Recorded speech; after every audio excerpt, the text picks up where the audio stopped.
What were the issues that I had in my unhealthy relationship that I now look back on and realise were massive red flags that I was ignoring, that I think other people also have?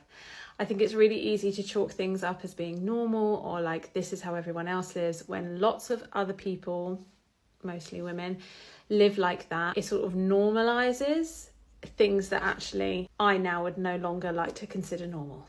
Number one, the don't spook them situation. Not talking too much about like marriage or kids or commitment. So we obviously did discuss those things, and we bought our house, those conversations were happening a lot more. But before we bought our house, lots of our friends had also got married, so we'd been to lots of weddings, and I should not have ignored the fact that he really wasn't ready to get married. He obviously was never going to marry me. I held out. I really was hoping.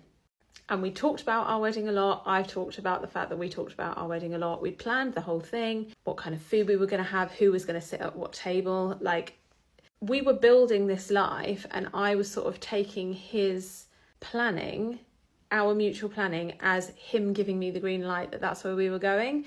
It shouldn't be like that. Number two, that I was like completely self-sufficient and he wasn't.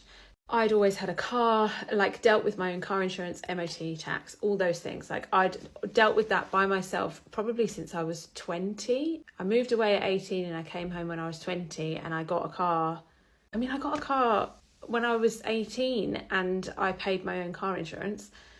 Anyway, I'd always done that. I'd always been really self-sufficient, paid my own bills. When I went to uni, I paid the deposit on my flat, because I worked in between, because my parents couldn't afford it. I wanted this, so I had to work for it, and my parents supported me as much as they could. But I didn't have that way financially paved for me. So I was quite independent in that way because I had to be, and he wasn't. And I think I could stand on my own 2 feet, and the fact that he couldn't should have been more of an issue. But I think that that's something else that's just easily explained away.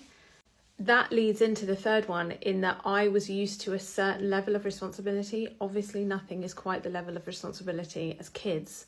But because I was used to some adult grown-up responsibility, it wasn't like I was going from naught to very grown-up overnight.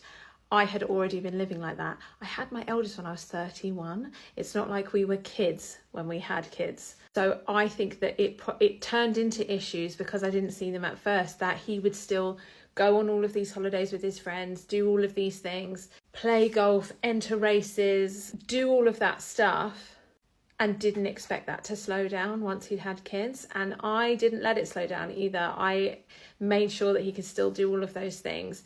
There is